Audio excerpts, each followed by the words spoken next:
Assalamualaikum warahmatullahi wabarakatuh. Before I will presentation, I'm Wawode Asnawati and ID number student I1M22009. Now I'm explaining about debate basic and debate format. Okay. One, debate basic. The purpose of a debate basic is a structured discussion where two the opposition team present argument on a specific topic.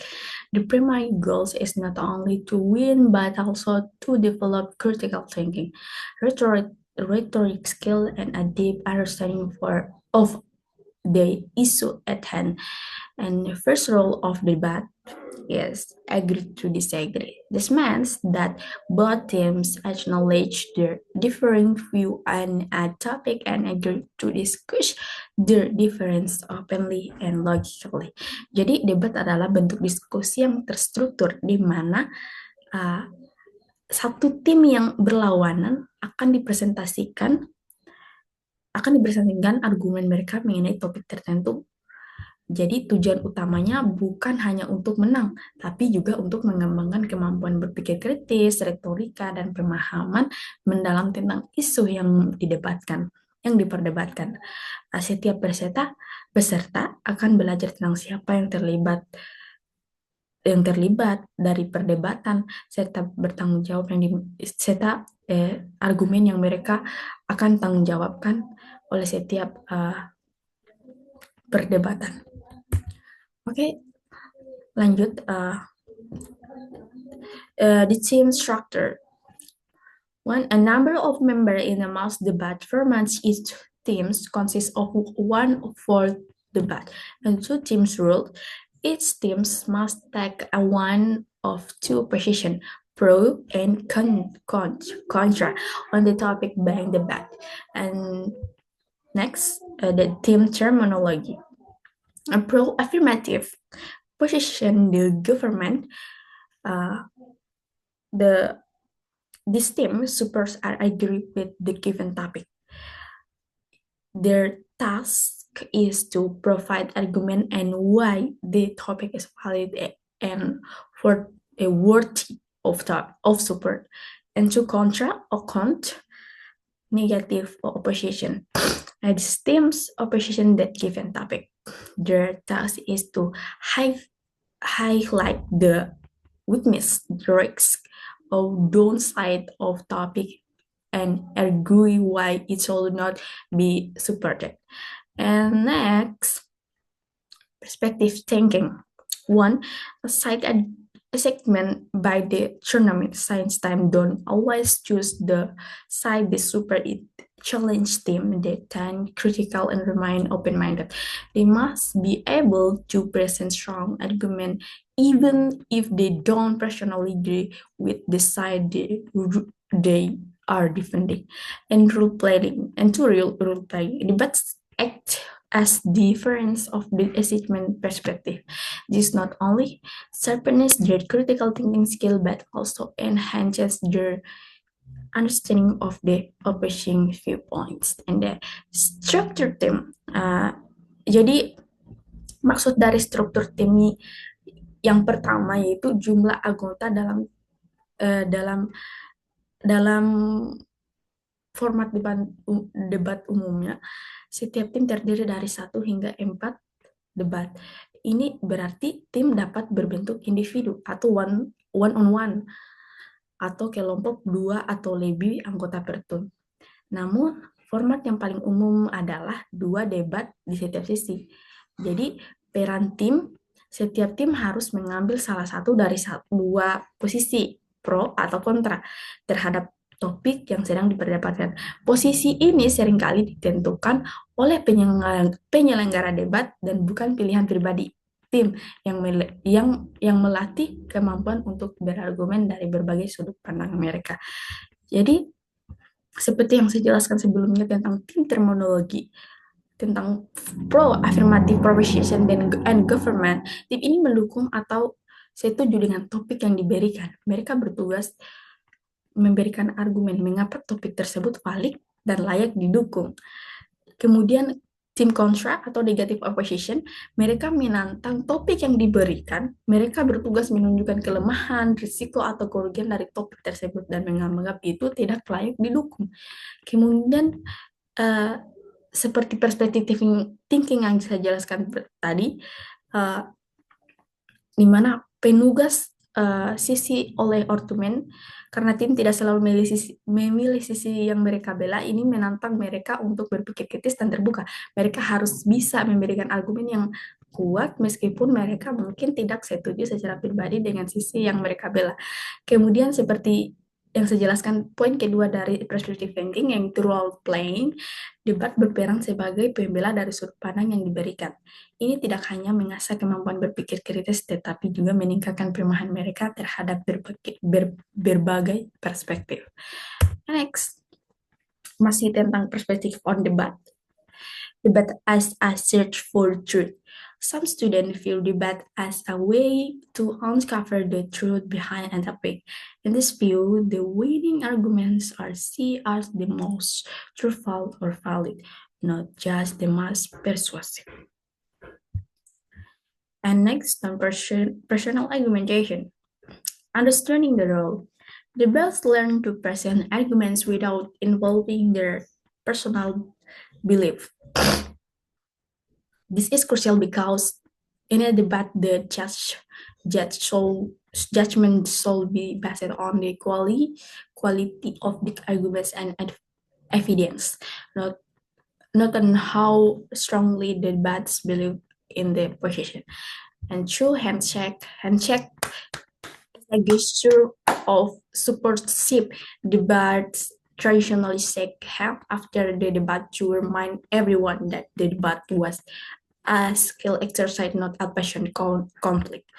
Jadi, debat sebagai pencari kebenaran itu seperti beberapa orang melihat debat sebagai cara untuk menekan kebenaran di balik suatu topik. Dalam pandangan ini, argumen yang menang adalah yang dianggap paling benar, paling valid, bukan hanya yang paling persuasif. Kemudian dari non-personal argumentation atau pemahaman tentang peran, debat belajar untuk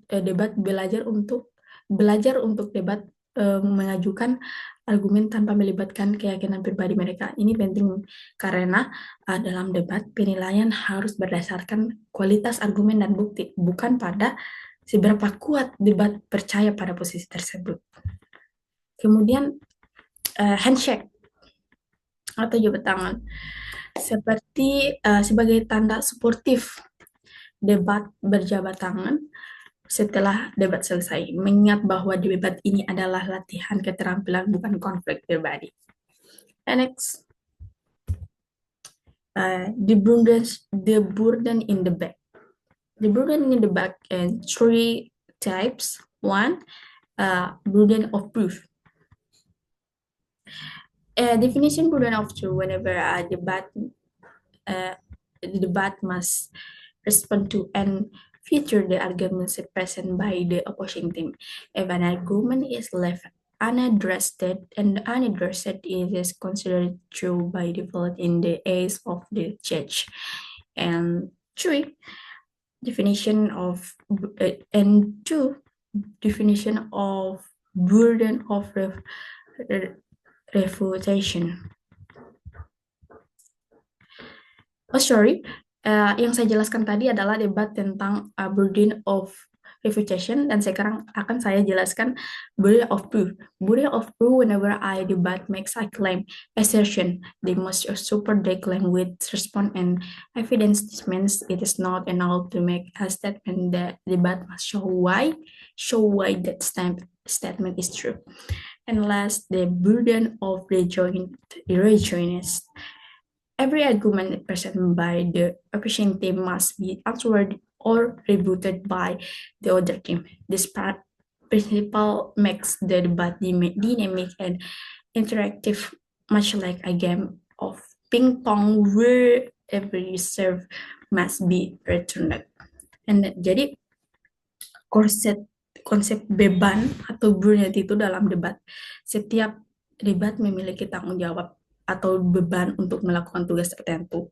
Kegagalan untuk memenuhi beban ini dapat menyebabkan kekalahan. Jadi seperti yang saya jelaskan tadi ada 3 jenis beban, yaitu uh, beban pembuktian, beban reputasi, dan beban rejoinis.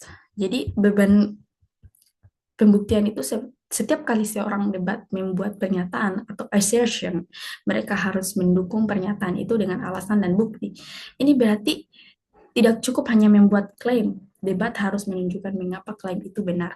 Contohnya ya, eh, jika tim pro menyatakan bahwa pendidikan online lebih efektif daripada pendidikan tatap muka, mereka harus memberikan data, penelitian, atau contoh konkret untuk mendukung klaim tersebut. Kemudian uh, beban reputasi atau burden of reputation. Debat harus menanggapi dan menyanggah argumen yang diajukan oleh tim lawan. Jika sebuah argumen tidak ditanggapi, maka argumen tersebut dianggap benar oleh juri. Jadi contohnya seperti begini, jika tim kontra tidak menyanggah argumen bahwa pendidikan online meningkatkan aksibilitas, maka mereka dianggap setuju dengan poin tersebut. Kemudian yang terakhir, beban rejoiner atau burden of rejoiner. Jadi maksud dari poin ketiga ini yaitu setiap argumen yang diajukan oleh tim lawan harus dijawab atau dibantah oleh tim lainnya. Prinsip ini membuat topik debat dinamis atau interaktif, mirip dengan pertandingan pingpong di mana setiap pukulan harus dijawab. Seperti itu.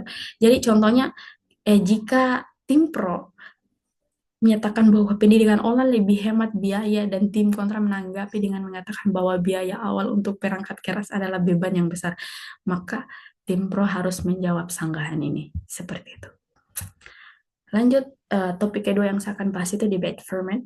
The purpose of a debate. A general structure debate ensure equal speaking opportunity for all participants governed by rules known as the debate format. This rule can vary, but they maintain fairness by giving each team equal speaking time. Jadi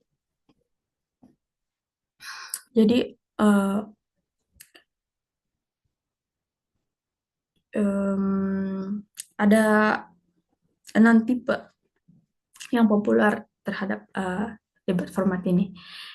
Puisi debat cross examination teams, 2 teams, affirmative and negative. The structure is 4 consecutive speeches, 9 minutes each, with cross examination 3 minutes, and 4 debats 6 minutes each. Preparation time is 10 minutes total per team.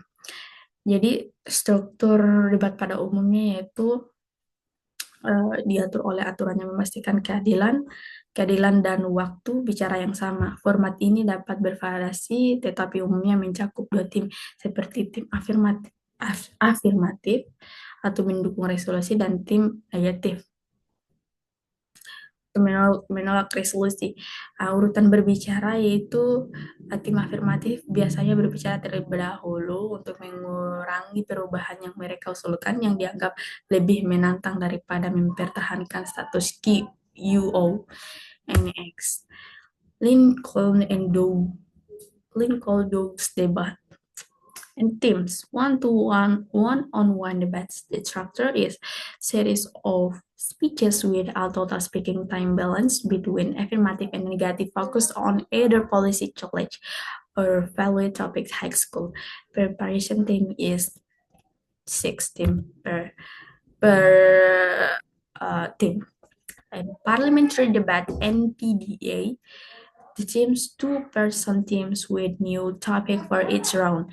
The structure consists of speeches 7-8 minutes and rebuttals for 5 minutes, with a cross examination but with points of information. Preparation time 15 minutes before debates, non between speechless. And the theme for teams 2 and each side. The structure, next parliamentary debate, world style or European or British Parliament. The teams 4 teams, 2 on each side. Structure 7 minutes speechless with a competitive scoring system among teams, and preparation teams 8. s- 6 5 minutes 15 minutes each finish before debate.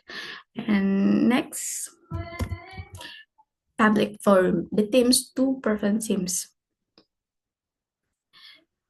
of focusing on audience-oriented debate, and the structure shall speech 4 minutes with crossfire session 3 minutes inside of cross explanation, and preparation time 2 minutes total per team, and the collaboration debate teams, duration teams, structured speeches, and cross examination of varying length, allowing participation for more students, and preparation team is X minutes total per team.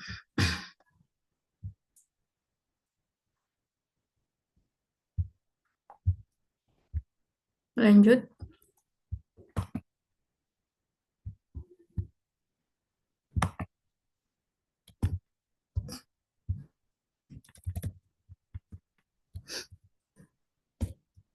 Lanjut.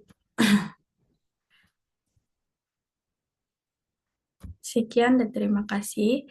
Uh, itulah hasil dari presentasi saya mengenai format debat dan basic debat.